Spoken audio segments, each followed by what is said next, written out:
One of the great characters of successful investors is their flexible approach. They are not constrained by any dogma. They are not slaves of any one single idea. When times change, they keep changing with the times. When innovations come, they embrace these innovations. This is the hallmark of a successful investor. In this episode, I am going to discuss why you have to maintain a flexible attitude and how it is beneficial to you. This is NRI Money Clinic for you, and I am Dr. Chandrakant Bhatt, investment consultant and a financial planner.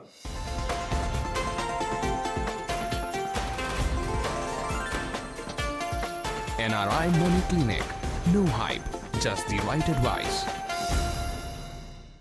If there is anything which is constant in life, it is the change. Change is constant. If you don't adapt to the change, you will be left behind. You will become a laggard. Let me help you understand this concept with the help of real examples what has happened in India in the last 50, 60, 70 years. In India, at the time of independence or prior to that, there was no concept of life insurance.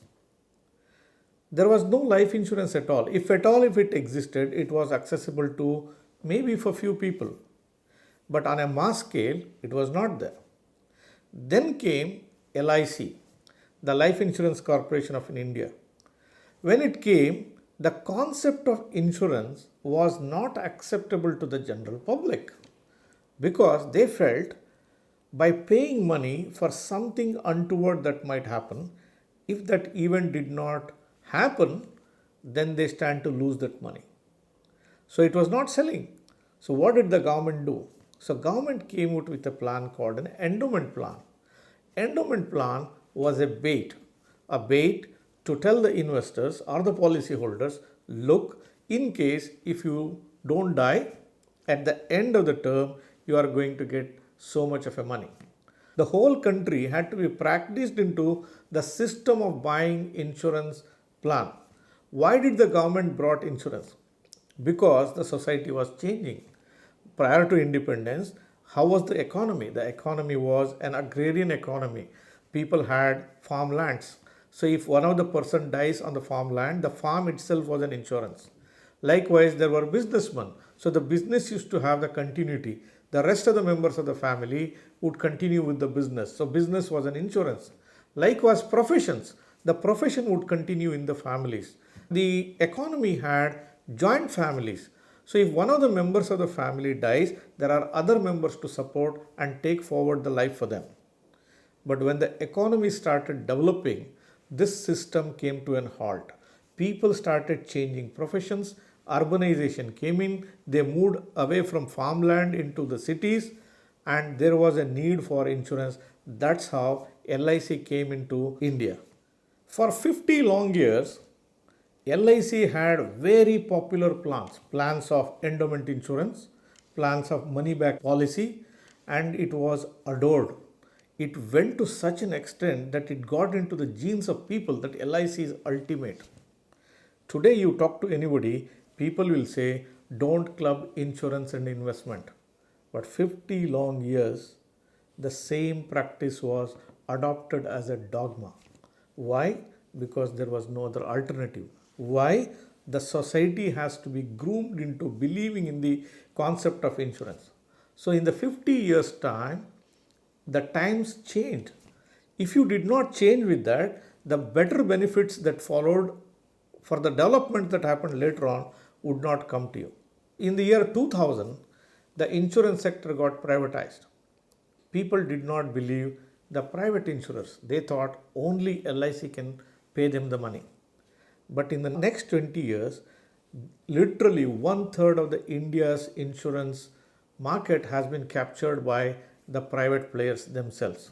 And they came out with innovative products. And these innovative products became household names. Till the private players came into insurance sector, the sector never developed beyond a money back policy or an endowment policy. But when private insurers came, suddenly the concepts of ULIP hit the market. because it was a competition. The private players had to do something different. They came out with these ULIP policies. Luckily enough, they were helped by a great boom between 2004 and 2007, and the ULIPs become a household name. Something went wrong with the ULIPs. They were bad products at that point of time. They were designed in a very bad way. They had very high allocation charges. Till 2010, the regulators came heavily on them. ULIPs are a bad plan. But nevertheless, the private players made use of these ULIP plans to the hilt and made their presence felt in the Indian markets. Now, using these ULIPs, the private insurers slowly started weaning LIC customers towards them. Now, till now, the mutual fund industry was lying dormant. It observed that the ULIPs are resembling exactly like the mutual funds. They found an opportunity in that, and they also realized that ULIPs had problems during that particular period. And they came out with a theme called Do Not Club Insurance and Investment. Use this theme and develop the mutual fund industry. But mutual fund industry also had its set of problems. It had entry loads, it had exit loads, it had the problem of churning by the distribution thing, till the regulator came in and set right many of these problems. The story is same in every industry. It is just not restricted to an insurance industry or a mutual fund industry or a wealth management industry. The story is same. Till 1992, till ICICI was privatized, the banking industry was also a laggard. But when ICICI came and changed the banking landscape of India, suddenly people realized there is one more way of doing the banking as well. Now, people who are able to adapt to these changing times made best use of these things. People who could not change with the times got stuck wherever they were. Even today, there is a section of people who still says, except for the endowment plans and the money back plans, they don't believe in anything else. What happens if that happens in your case? During every point of time in history, there will be a belief, there will be an idea. People think that is the best. People think that is the ultimate. But that could be an idea of yesteryear, because the future changes with time. Why does the change come? The change comes primarily because of three reasons. One, innovation. When the technology came in, the new ideas came in, the innovation changes the concepts. Likewise, the competition. We had only monopolistic businesses like LIC or public sector banks.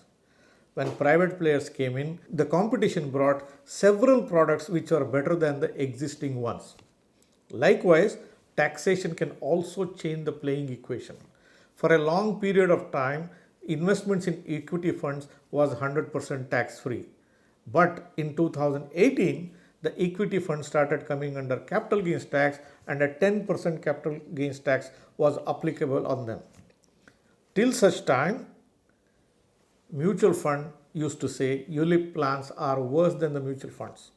This single stroke of taxation on equity mutual funds changed the whole concept. Today, it's safe to assume that there are very good ULIP plans which give much better tax arbitrage than an existing mutual fund portfolio, and they serve very well if you are planning for a retirement purpose. Of course, every ULIP is not something that you should subscribe for. There are caveats in this. There are care that you have to take. You should see whether you fit into that or not, whether the affordability, your age at entry, and all these things have to be considered. While this is the story of mutual funds and ULIPs, on the endowment side, there also industry went through a change. Today you have lot of private insurance players who have come with a different type of endowment plans. These plans are looking extremely attractive when you see from a perspective of a bank fixed deposit which comes under taxation, and the maturity proceeds of these funds from insurance companies which are given tax-free status. There are a lot of products today which are available in market. Compared to a bank FD, they look to be very, very attractive. Now, if you just get stuck to the idea that, look, I will not invest in an insurance company, industry will go on. You will be left behind. Be cognizant of the changes that are coming in. Ask the questions, counter the arguments and see what the argument being put forward for you is correct or wrong. If it convinces you, please go ahead and embrace the change. Every idea has a time. Every idea has an expiry date. It serves its time, and once the time is over, something else replaces it. As investors, all that we have to do is keep our minds open. When a new idea comes in, verify it. If you think it is favorable for you, don't hesitate to embrace it. Dear viewers, if I have given you a point to ponder today, and if you like the idea, please like this video and subscribe to this channel. Don't forget to share this video with your near and dear ones.